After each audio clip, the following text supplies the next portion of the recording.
আসলে ভাই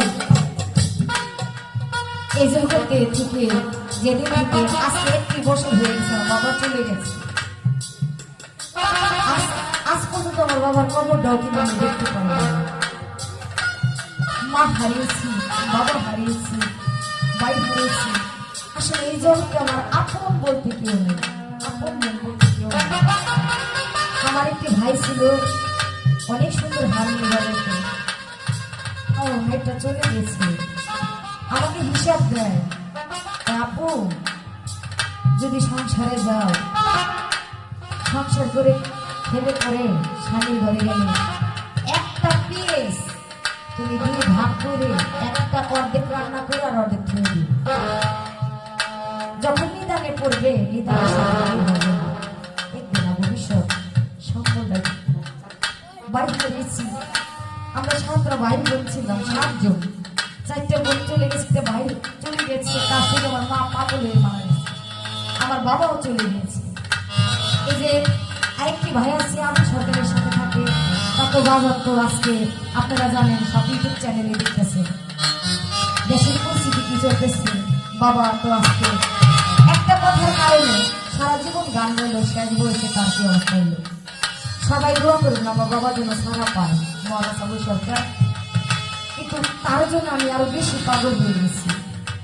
আমার দাদার গোলাপ বেশি সরকার সেও চলে গেছে। আসলে আমরা কেউ থাকবো না, টাকা পয়সাটা বড় বিষয় না। এই মানুষের ভালোবাসার মুখের কথা, এই মুখের বাক্য, এইটাই হচ্ছে আমল নামা। এইটির সাথে যাবে টাকা পয়সা, গাড়ি বাড়ি, ধন, স্ত্রী পুত্র কন্যা, ঘরের নারী, কেউ সাথী হবে না। অন্ধকার কবরে একা চলে যেতে হবে। ওই বাসিন্দা 5 তলার বাড়ি থাকলো ওই সাদা একটা করেই তাকে দিয়ে দিবে। কত জায়গায় যাই আমার দৌড়ের মানুষ দেখি না, আমার বাবার মতো দেখি না, সে আমার ভাইয়ের মতো দেখি না।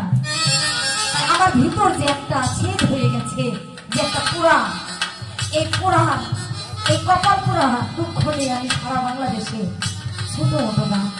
যে ভাই আমাকে ভালোবাসে সেই ভাই আমাকে জানে না, জানি না মানুষের ভজন সদস্য।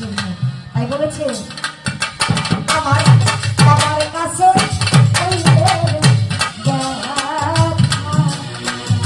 দরদের মান আমার বাবার কলজা ভাইটা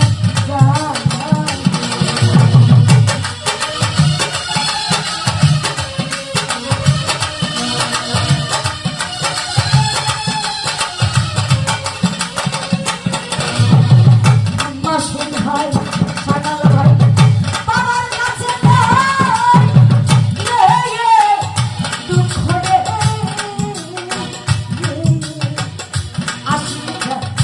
আমার বাবার